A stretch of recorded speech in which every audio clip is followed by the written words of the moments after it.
Welcome all of you in our storytelling session. Today we have taken 8th class chapter The Childhood. ਮੇਰੀ ਉਮਰ ਉਸ ਸਮੇਂ ਲਗਭਗ 7 ਸਾਲਾਂ ਦੀ ਹੋਵੇਗੀ ਜਦੋਂ ਮੇਰੇ ਪਿਤਾ ਜੀ ਰਾਜਸਥਾਨੀ ਦਰਬਾਰ ਦੇ ਮੈਂਬਰ ਬਣਨ ਲਈ ਪੋਰਬੰਦਰ ਤੋਂ ਰਾਜਕੋਟ ਗਏ। ਉੱਥੇ ਮੈਨੂੰ ਪ੍ਰਾਇਮਰੀ ਸਕੂਲ ਵਿੱਚ ਪਾਇਆ ਗਿਆ। ਮੈਨੂੰ ਉਹ ਦਿਨ ਖਾਸ ਕਰਕੇ ਮੈਨੂੰ ਪੜ੍ਹਾਉਣ ਵਾਲੇ ਅਧਿਆਪਕਾਂ ਦੇ ਨਾਂ ਅਤੇ ਹੋਰ ਵੇਰਵਾ ਚੰਗੀ ਤਰ੍ਹਾਂ ਯਾਦ ਹਨ। ਮੈਂ ਸਿਰਫ ਇੱਕ ਸਧਾਰਨ ਵਿਦਿਆਰਥੀ ਸੀ, ਇਸ ਲਈ ਮੇਰੀ ਪੜ੍ਹਾਈ ਦੇ ਬਾਰੇ ਵਿੱਚ ਧਿਆਨ ਦੇਣ ਯੋਗ ਕੋਈ ਖਾਸ ਗੱਲ ਨਹੀਂ ਸੀ। ਇਸ ਮਿਡਲ ਸਕੂਲ ਤੋਂ ਮੈਂ ਉਪਨਗਰੀ ਸਕੂਲ ਵਿੱਚ ਅਤੇ ਉੱਥੋਂ ਹਾਈ ਸਕੂਲ ਵਿੱਚ ਗਿਆ। ਹੁਣ ਤੱਕ ਮੈਂ ਪਹਿਲਾਂ ਹੀ ਆਪਣੇ ਜੀਵਨ ਦੇ 12ਵੇਂ ਸਾਲ ਵਿੱਚ ਪ੍ਰਵੇਸ਼ ਕਰ ਚੁੱਕਾ ਸੀ। ਮੈਨੂੰ ਯਾਦ ਨਹੀਂ ਆਉਂਦਾ ਕਿ ਇਸ ਥੋੜ੍ਹੇ ਸਮੇਂ ਵਿੱਚ ਮੈਂ ਕਦੋਂ ਆਪਣੇ ਅਧਿਆਪਕਾਂ ਜਾਂ ਸਕੂਲਾਂ ਦੇ ਸਾਰੇ ਵਿਦਿਆਰਥੀਆਂ ਨਾਲ ਝੂਠ ਬੋਲਿਆ ਹੋਵੇ। ਮੈਂ ਬਹੁਤ ਹੀ ਸ਼ਰਮੀਲਾ ਹੋਇਆ ਕਰਦਾ ਸੀ ਅਤੇ ਹਰ ਤਰ੍ਹਾਂ ਦੀ ਸੰਗਤ ਤੋਂ ਬਚਦਾ ਸੀ। ਮੇਰੀਆਂ ਪੁਸਤਕਾਂ ਅਤੇ ਮੇਰੇ ਪਾਠ ਹੀ ਮੇਰੇ ਇੱਕਮਾਤਰ ਸਾਥੀ ਸਨ। ਠੀਕ ਸਮੇਂ 'ਤੇ ਸਕੂਲ ਪੁੱਜਣਾ ਅਤੇ ਛੁੱਟੀ ਦੀ ਘੰਟੀ ਵੱਜਦੇ ਹੀ ਘਰ ਦੌੜਨਾ ਮੇਰੀ ਰੋਜ਼ ਦੀ ਆਦਤ ਸੀ। ਮੈਂ ਅਸਲ ਵਿੱਚ ਇਸ ਲਈ ਵਾਪਸ ਦੌੜਦਾ ਸੀ ਕਿਉਂਕਿ ਮੈਂ ਕਿਸੇ ਨਾਲ ਗੱਲ ਕਰਨਾ ਪਸੰਦ ਨਹੀਂ ਸੀ ਕਰਦਾ। ਮੈਂ ਇਸ ਗੱਲ ਤੋਂ ਵੀ ਡਰਦਾ ਸੀ ਕਿ ਕੋਈ ਮੇਰਾ ਮਜ਼ਾਕ ਨਾ ਉਡਾਏ। ਮੇਰੀ ਹਾਈ ਸਕੂਲ ਦੇ ਪਹਿਲੇ ਸਾਲ ਵਿੱਚ ਪ੍ਰੀਖਿਆ ਦੇ ਸਮੇਂ ਇੱਕ ਘਟਨਾ ਵਾਪਰੀ ਸੀ ਜਿਹੜੀ ਵਰਣਨ ਕਰਨ ਦੇ ਯੋਗ ਹੈ। ਸਕੂਲਾਂ ਦੇ ਨਿਰੀਖਕ ਮਿਸਟਰ ਗਾਇਲਸ ਸਕੂਲ ਦਾ ਨਿਰੀਖਣ ਕਰਨ ਲਈ ਆਏ ਸਨ।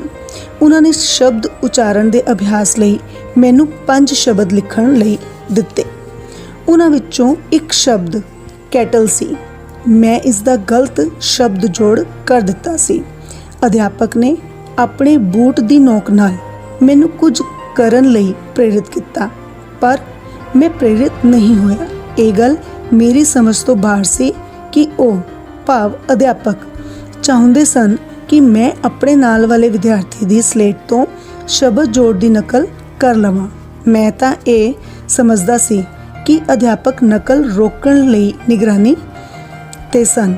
ਸਿੱਟਾ ਇਹ ਹੋਇਆ ਕਿ ਮੈਨੂੰ ਛੱਡ ਕੇ ਸਾਰੇ ਲੜਕਿਆਂ ਨੇ ਹਰੇਕ ਸ਼ਬਦ ਦਾ ਠੀਕ ਸ਼ਬਦ ਜੋੜ ਕੀਤਾ ਸੀ। ਸਿਰਫ ਮੈਂ ਹੀ ਮੂਰਖ ਸੀ। ਮੈਂ ਨਕਲ ਕਰਨ ਦੀ ਕਲਾ ਕਦੇ ਨਾ ਸਮਝ ਸਕਿਆ ਸੀ। ਫਿਰ ਵੀ ਇਸ ਘਟਨਾ ਨਾਲ ਮੇਰੇ ਮਨ ਵਿੱਚ ਆਪਣੇ ਅਧਿਆਪਕਾਂ ਪ੍ਰਤੀ ਆਦਰ ਜ਼ਰਾ ਵੀ ਘੱਟ ਨਾ ਹੋਇਆ। ਕਿਸੇ ਵੀ ਵਿਦਿਆਰਥੀ ਨੂੰ ਚਾਹੇ ਉਹ ਕਿੰਨੇ ਉੱਚੇ ਅਹੁਦੇ ਉੱਤੇ ਹੋਵੇ ਜਾਂ ਕਿੰਨਾ ਬੁੱਧੀਮਾਨ ਹੋਵੇ, ਗਲਤੀ ਕਰਨ ਲਈ ਪ੍ਰੇਰਿਤ ਕੀਤਾ ਜਾ ਸਕਦਾ ਹੈ। ਮਨੁੱਖ ਗਲਤੀਆਂ ਦਾ ਪੁਤਲਾ ਹੈ। ਵੱਡਿਆਂ ਵਿੱਚ ਦੋਸ਼ ਕੱਢਣਾ ਮੇਰਾ ਸੁਭਾਅ ਨਹੀਂ ਸੀ। ਇਸ ਦਾ ਕਾਰਨ ਇਹ ਸੀ ਕਿ ਮੈਂ ਵੱਡਿਆਂ ਦੇ ਆਦੇਸ਼ ਦਾ ਪਾਲਨ ਕਰਨਾ ਸਿੱਖਿਆ ਸੀ, ਉਹਨਾਂ ਦੇ ਕੰਮਾਂ ਦੀ ਛਾਣਬੀਣ ਕਰਨਾ ਨਹੀਂ। ਇਸ ਸਮੇਂ ਦੀਆਂ 2 ਹੋਰ ਘਟਨਾਵਾਂ ਹਮੇਸ਼ਾ ਮੇਰੇ ਦਿਮਾਗ ਵਿੱਚ ਰਹੀਆਂ ਹਨ। ਮੈਂ ਆਪਣੇ ਸਕੂਲ ਦੀਆਂ ਪੁਸਤਕਾਂ ਵਿੱਚ ਦੇ ਇਲਾਵਾ ਹੋਰ ਕੁਝ ਪੜ੍ਹਨ ਵਿੱਚ ਰੁਚੀ ਨਹੀਂ ਲੈਂਦਾ ਸੀ। ਮੈਂ ਅਧਿਆਪਕਾਂ ਨੂੰ ਧੋਖਾ ਦੇਣਾ ਉਹਨਾਂ ਦੀ ਨਾਪਸੰਦ ਸੀ, ਉਨਾ ਹੀ ਨਾਪਸੰਦ ਸੀ ਜਿੰਨਾ ਕਿ ਉਹਨਾਂ ਦੀ ਝਿੜਕ ਸਹਿਣ ਕਰਨਾ। ਇਸ ਲਈ ਮੈਂ ਆਪਣੇ ਦੈਨਿਕ ਪਾਠ ਤਿਆਰ ਕਰਦਾ ਸੀ, ਪਰ ਅਕਸਰ ਪੂਰੀ ਲਗਨ ਨਾਲ ਨਹੀਂ। ਇਸੇ ਤਰ੍ਹਾਂ ਜਦੋਂ ਪਾਠ ਹੀ ਪੂਰੀ ਤਰ੍ਹਾਂ ਤਿਆਰ ਨਹੀਂ ਹੋ ਪਾਉਂਦਾ ਸਨ ਤਾਂ ਵਾਧੂ ਪੜ੍ਹਾਈ ਦਾ ਤਾਂ ਪ੍ਰਸ਼ਨ ਹੀ ਨਹੀਂ ਉੱਠਦਾ। ਪਰ ਕਿਸੇ ਤਰ੍ਹਾਂ ਮੇਰੀ ਨਜ਼ਰ ਉਸ ਪੁਸਤਕ 'ਤੇ ਪੈ ਗਈ ਜਿਹੜੀ ਮੇਰੇ ਪਿਤਾ ਜੀ ਨੇ ਖਰੀਦੀ ਸੀ। ਇਹ ਸ਼੍ਰਵਣ ਪ੍ਰਤੀਗਤੀ ਸ਼੍ਰਵਣ ਦੀ ਆਪਣੇ ਮਾਤਾ ਪਿਤਾ ਪ੍ਰਤੀ ਸ਼ਰਧਾ ਨਾਂ ਦਾ ਨਾਟਕ ਸੀ। ਮੈਂ ਇਸ ਨੂੰ ਬਹੁਤ ਅਧਿਆਤਮਕ ਰੁਚੀ ਨਾਲ ਪੜ੍ਹਿਆ। ਮੈਨੂੰ ਦਿਖਾਈ ਗਏ ਚਿੱਤਰਾਂ ਵਿੱਚੋਂ ਇੱਕ ਚਿੱਤਰ ਵਿੱਚ ਸ਼੍ਰਵਣ ਨੂੰ ਆਪਣੇ ਮੋਢਿਆਂ ਉੱਤੇ ਵੰਗੀ ਵਿੱਚ ਆਪਣੇ ਅੰਧੇ ਮਾਤਾ ਪਿਤਾ ਨੂੰ ਚੁੱਕੀ ਤੀਰਥ ਯਾਤਰਾ 'ਤੇ ਜਾਂਦੇ ਦਿਖਾਇਆ ਗਿਆ ਸੀ। ਉਸ ਪੁਸਤਕ ਅਤੇ ਚਿੱਤਰ ਨੇ ਮੇਰੇ ਦਿਮਾਗ 'ਤੇ ਅਮਿੱਟ ਛਾਪ ਛੱਡੀ। ਮੈਂ ਆਪਣੇ ਆਪ ਨੂੰ ਕਿਹਾ, ਇਹ ਉਦਾਹਰਣ ਤੇਰੇ ਲਈ ਨਕਲ ਕਰਨ ਯੋਗ ਹੈ। ਸ਼ਰਵਣ ਦੀ ਮੌਤ ਤੇ ਉਸਦੇ ਮਾਤਾ ਪਿਤਾ ਦਾ ਦਿਲ ਨੂੰ ਹਿਲਾ ਦੇਣਾ ਵਾਲਾ ਵਿਰਲਾਪ ਮੇਰੀ ਯਾਦ ਵਿੱਚ ਹੁਣ ਵੀ ਤਾਜ਼ਾ ਹੈ।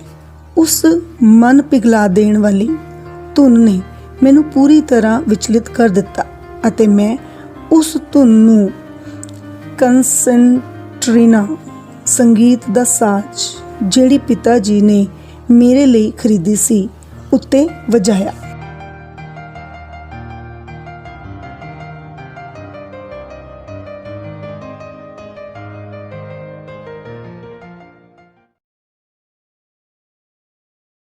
ਨਾਲ ਮੇਰੇ ਮਨ ਵਿੱਚ ਆਪਣੇ ਅਧਿਆਪਕਾਂ ਪ੍ਰਤੀ ਆਦਰ ਜਰਾ ਵੀ ਘੱਟ ਨਾ ਹੋਇਆ। ਕਿਸੇ ਵੀ ਵਿਦਿਆਰਥੀ ਨੂੰ ਚਾਹੇ ਉਹ ਕਿੰਨੇ ਉੱਚੇ ਅਹੁਦੇ ਉੱਤੇ ਹੋਵੇ ਜਾਂ ਕਿੰਨਾ ਬੁੱਧੀਮਾਨ ਹੋਵੇ, ਗਲਤੀ ਕਰਨ ਲਈ ਪ੍ਰੇਰਿਤ ਕੀਤਾ ਜਾ ਸਕਦਾ ਹੈ।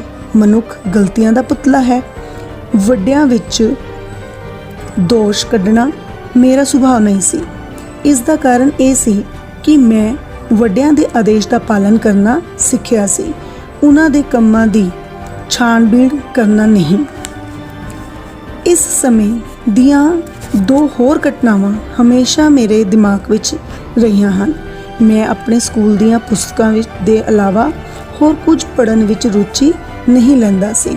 ਮੈਂ ਅਧਿਆਪਕਾਂ ਨੂੰ ਧੋਖਾ ਦੇਣਾ ਉਹਨਾਂ ਦੀ ਨਾਪਸੰਦ ਸੀ, ਉਨਾ ਹੀ ਨਾਪਸੰਦ ਸੀ ਜਿੰਨਾ ਕਿ ਉਹਨਾਂ ਦੀ ਝਿੜਕ ਸਹਿਣ ਕਰਨਾ। ਇਸ ਲਈ ਮੈਂ ਆਪਣੇ ਦੈਨਿਕ ਪਾਠ ਤਿਆਰ ਕਰਦਾ ਸੀ, ਪਰ ਅਕਸਰ ਪੂਰੀ ਲਗਨ ਨਾਲ ਨਹੀਂ। ਇਸੇ ਤਰ੍ਹਾਂ ਜਦੋਂ ਪਾਠ ਹੀ ਪੂਰੀ ਤਰ੍ਹਾਂ ਤਿਆਰ ਨਹੀਂ ਹੋ ਪਾਉਂਦਾ ਸਨ ਤਾਂ ਵਾਧੂ ਪੜ੍ਹਾਈ ਦਾ ਤਾਂ ਪ੍ਰਸ਼ਨ ਹੀ ਨਹੀਂ ਉੱਠਦਾ। ਪਰ ਕਿਸੇ ਤਰ੍ਹਾਂ ਮੇਰੀ ਨਜ਼ਰ ਉਸ ਪੁਸਤਕ 'ਤੇ ਪੈ ਗਈ ਜਿਹੜੀ ਮੇਰੇ ਪਿਤਾ ਜੀ ਨੇ ਖਰੀਦੀ ਸੀ। ਇਹ ਸ਼ਰਵਣ ਪ੍ਰਤੀਗਤੀ ਸ਼ਰਵਣ ਦੀ ਆਪਣੇ ਮਾਤਾ ਪਿਤਾ ਪ੍ਰਤੀ ਸ਼ਰਧਾ ਨਾਂ ਦਾ ਨਾਟਕ ਸੀ। ਮੈਂ ਇਸ ਨੂੰ ਬਹੁਤ ਅਧਿਆਤਮਕ ਰੁਚੀ ਨਾਲ ਪੜ੍ਹਿਆ। ਮੈਨੂੰ ਦਿਖਾਈ ਗਏ ਚਿੱਤਰਾਂ ਵਿੱਚੋਂ ਇੱਕ ਚਿੱਤਰ ਵਿੱਚ ਸ਼ਰਵਣ ਨੂੰ ਆਪਣੇ ਮੋਢਿਆਂ ਉੱਤੇ ਵੰਗੀ ਵਿੱਚ ਆਪਣੇ ਅੰਧੇ ਮਾਤਾ ਪਿਤਾ ਨੂੰ ਚੁੱਕੀ ਤੀਰਥ ਯਾਤਰਾ 'ਤੇ ਜਾਂਦੇ ਦਿਖਾਇਆ ਗਿਆ ਸੀ। ਉਸ ਪੁਸਤਕ ਅਤੇ ਚਿੱਤਰ ਨੇ ਮੇਰੇ ਦਿਮਾਗ 'ਤੇ ਅਮਿੱਟ ਛਾਪ ਛੱਡੀ। ਮੈਂ ਆਪਣੇ ਆਪ ਨੂੰ ਕਿਹਾ, ਇਹ ਉਦਾਹਰਣ ਤੇਰੇ ਲਈ ਨਕਲ ਕਰਨ ਯੋਗ ਹੈ। ਸ਼ਰਵਣ ਦੀ ਮੌਤ ਤੇ ਉਸਦੇ ਮਾਤਾ ਪਿਤਾ ਦਾ ਦਿਲ ਨੂੰ ਹਿਲਾ ਦੇਣਾ ਵਾਲਾ ਵਿਰਲਾਪ ਮੇਰੀ ਯਾਦ ਵਿੱਚ ਹੁਣ ਵੀ ਤਾਜ਼ਾ ਹੈ।